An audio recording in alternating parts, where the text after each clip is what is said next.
설 잘 보내셨나요? 네팔에서도 우리와 같은 설을 세는 민족이 있습니다. 보통 뭐 따망 커뮤니티 이렇게 얘기하는데, 네팔에서는 소남 로사르라고 불립니다. 소남 로사르가 소남 민족의 설날인 셈이죠. 그래서 설날이 우리만 아니라 따망 커뮤니티, 그리고 티베탄, 그리고 부탄 사람들, 중국 분들, 뭐 일본 분들, 여러 민족들이 같은 설날을 공유하고 있습니다. 재밌게 보내셨는지 모르겠습니다. 2월 12일 금요일 네팔 소식 전해드리도록 하겠습니다. 가장 먼저 코로나 브리핑 간단하게 해드리고요, 두 가지 소식 이어나가도록 하겠습니다. 2월 12일 금요일 하루 동안 127명의 신규 확진자가 나왔습니다. 그러면서 누적 확진자 수는 27만 2,557명이 됐고요. 확진율은 2.67% 밖에 나오지 않았습니다. 카트만두는 59명의 신규 확진자가 나오면서 12만 7,440명이 됐고요. 전체 하루 확진자의 46.45% 카트만두 벨리에서 나왔습니다. 카트만두 벨리에서 나온 59명의 신규 확진자 세세하게 보면요, 카트만두 디스트릭트가 44명, 랄리푸르가 12명, 박타푸르가 3명입니다. 오늘은 자세한 데이터가 나오지 않아갖고 좀 간단 데이터로 좀 대체하고 있습니다.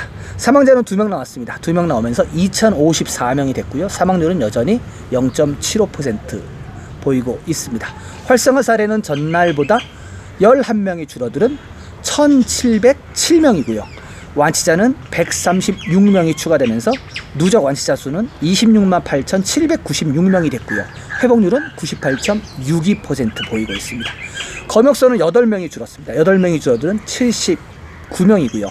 PCR 테스트는 하루 동안 딱 4,000건 했습니다. 4,000건 하면서 누적 PCR 테스트 건수는 211만 1,649건 되겠습니다. 네, 이렇게 좀 간단하게 코로나 브리핑 해드리고요, 두 번째 소식으로 넘어가도록 하겠습니다. 두 번째 소식은 시위 소식입니다. 시위 소식인데 하원 해산과 관련된 시위가 아닌 좀 다른 내용을 담고 있는 시위 소식입니다. 전해드리도록 하겠습니다. 여성에 대한 폭력과 처벌을 종식시키는 것을 촉구하는 여성의 행진. 여성의 행진이라고 불리는 행진이 바산다풀 광장에서 싱하더르바르 정부 청사까지 이어졌습니다. 정의와 평등을 위한 시민사회 연합은 여성에 대한 폭력과 차별을 중단할 것을 요구하며 행진을 하였습니다. 바산다풀에 모인 여성의 행진 참가자들은 뉴로드, 라트나파, 버드라칼리 사원을 거쳐 싱하더르바르 게이트까지 행진하였습니다. 각계각층 대표들의 연설이 이어졌고, 시인들은 시를 낭송했으며 공연 예술가들은 버드라칼리 사원 앞에서 연극을 상연했습니다. 이 운동은 지난주 목요일 버이따리 지역 숲에서 사망된 채로 발견된 17세 소녀에 대한 정의 실현을 요구하는 시위가 증가하는 가운데 일어났습니다. 이 사건을 수사하는 경찰은 이번 주 초 사후 보고서에서 피해자는 강간을 당한 후 살해당했다고 밝혔습니다. 버이따리 지역경찰, 수두룩버침 지방경찰 및 중앙수사국이 이 사건을 수사하고 있지만 아직 단서를 잡지 못한 상태입니다. 사망자는 12학년 학생이며 지난주 수요일 방과 후 집으로 돌아가다 실종되었습니다. 이에 많은 학생들과 일반인들은 10대 소녀에 대한 정의 실현과 범인의 즉각적인 체포를 요구하는 시위를 벌여왔습니다. 네, 좀 안타까운 일이 벌어졌습니다. 10대 소녀가 사망된 채로 발견이 됐고 아직 범인이 잡히지 않은 상태입니다. 종종 네팔에서도 이런 범죄가 많이 일어납니다. 이런 범죄가 많이 일어나기 때문에 굉장히 어떻게 보면은 불안한 사회일 수도 있습니다. 빨리 좀 해결이 돼서 정의가 좀 실현이 되고, 그리고 지난주에 이민국에서 해외로 여행 가는 여성에 대한 특별한 어떤 대책을 내놓은 적이 있습니다. 40세 이하인 여성이 해외로 혼자 여행을 갈 때는 가족들의 가족 동의서를 받아와라. 그래서 한번 또 난리가 났습니다.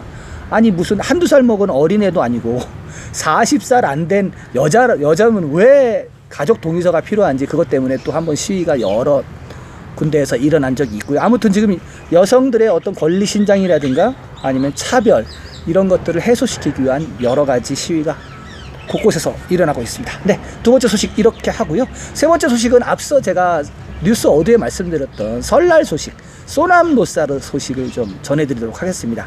코로나 때문에 행사를 크게 못했기 때문에 별도의 사진 자료가 없어요. 그래가지고 제가 전에 있던 사진 자료를 위주로 여러분들한테 보여드릴 예정입니다.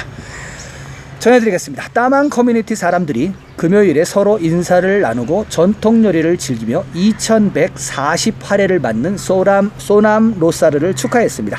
로사르의 로는 해를 의미하고 사르는 새롭거나 신선한 것을 의미하는 것입니다. 소남이라는 단어는 네팔의 따망 사람들을 의미하므로 축제 소남 로사르는 따망 사람들의 새해인 것입니다. 만주시리 달력에 따르면 따망 민족은 연도를 12로 나눕니다. 그리고 각각 동물 이름 앞에 특별한 이름이 주어집니다. 올해 따망 커뮤니티는 쥐의 해가 끝나고 새로 시작되는 황소의 해를 축하합니다. 이 축제가 되면 집과 온 동네를 깨끗하게 청소하고 전통 옷을 입고 부처님을 숭배하며 제사를 지내게 됩니다. 사람들은 승려나 마을 어른들을 찾아가 가족의 번영과 행복을 위해 축복을 받습니다. 행사 후에는 집에서 잔치가 이어집니다. 가족 모임을 위해서는 돼지 요리, 오리고기, 닭고기, 그리고 달콤한 디저트와 같은 다양한 음식으로 축하되어지고 있습니다. 네, 뭐 저희랑 비슷해요. 뭐 부처님을 섬기는 거 말고는 거의 비슷합니다. 이 소남 민족, 이 따망 민족, 보통 이제 티벳에서 넘어온 민족들이거든요. 근데 이들은 전통적으로 좀 부처님을 많이 숭배하는 그런 종교를 갖고 있습니다. 네팔 같은 경우 전체적으로 힌두교가 많은데 이 소남 로사르를 지키는 사람들은 대부분 이제 불교도들이 대부분이라고 그렇게 생각을 하시면 됩니다. 근데 거기에 우리나라나 중국이나 일본 그리고 부탄, 베트남도 그렇죠. 베트남도 설날이 우리랑 같은 걸로 알고 있습니다. 아무튼 우리는 그냥 설날 그러는데 네팔에서는 소남 로사르라고 합니다. 자TV는 네팔 카트만두 현지에서 이렇게 여러분들께 네팔 소식을 전해드리고 있습니다. 지속적인 업데이트 받아보시길 원하시는 분은 구독해 주시고요. 구독 후에 나오는 종 모양의 알림 설정 전체 설정으로 해주시기 바랍니다. 그러시면은 가장 먼저 자TV가 보내드리는 영상을 받아보실 수가 있겠습니다. 저는 내일도 새로운 소식을 갖고 여러분들을 찾아뵙겠습니다. 시청해주신 여러분 감사합니다.